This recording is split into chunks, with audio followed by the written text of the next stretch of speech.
Then Jesus said to his disciples, "All who want to come after me must say no to themselves, take up their cross, and follow me." One of the things that we sometimes forget about the cross, because we see it all the time, right? It's a symbol within the Christian tradition, and you might even argue it's one of the most predominant symbols in the Christian tradition. I mean, even sitting right here, I can see one on our altar, and well, multiple around our sanctuary, a space where we worship. The cross, though, was a tool of execution. It was a tool of torture. It was, in many ways, just an absolute horrendous way to punish someone. It was used in Rome and in a number of different ways. Sometimes when we think of crucifixion, we see the typical cross, like the lowercase t that we think of. But the cross often was quite simple. And its main purpose was to, one, inflict pain. Because that pain would cause someone to become weak. The weaker the person, the more effective crucifixion was, because they would, holding their arms out, become heavy upon themselves, and it would create almost a feeling of suffocation. Imagine the feeling of someone sitting on your chest as you're trying to breathe. That would happen sometimes for days as the person slowly dies.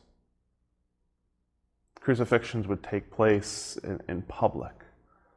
To warn others, cross Rome, and this is what you get. The cross was a horrific thing. And so when Jesus is talking about take up your cross, remember, he hasn't been crucified yet. And so he's referencing something that is extremely familiar to anybody in Rome. They would have known exactly what he's talking about. It would almost be like saying to someone, take up your prison sentence. Take on your death row. It was a very jarring thing to hear. So why did he say it? Well, because oftentimes crucifixion was used as a punishment to those who opposed Rome, who stood up against Rome, and claimed to be something that Rome was not. Jesus did just that. The fact that Jesus was crucified, honestly, adds up. Jesus opposed Caesar. Even the two people who were on either side that we often call criminals were probably more likely insurrectionists, freedom fighters, who were Jewish zealots who stood up against Rome and tried to overthrow Rome by force. And so carry your cross meant something different to the people of Jesus' time than it does to us. We hear it as carry your cross just as Jesus carried his, but when Jesus is speaking to the crowd, as I said already, he hasn't done that.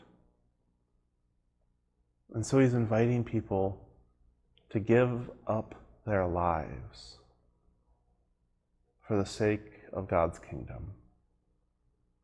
And yes, it's that serious. To give up their lives, to risk the cross for the sake of God's kingdom. So what does that mean for us today? To take up our cross means that we need to love one another, love others in a way that stands up against the culture. We need to love one another so fiercely that it causes some to reject us. And yes, it is that serious. Jesus' invitation to take up our cross and to follow him is very serious. It's an invitation to discipleship. And are we always going to do it well? Probably not. But we try. And so try with me, and I'll try with you. Amen.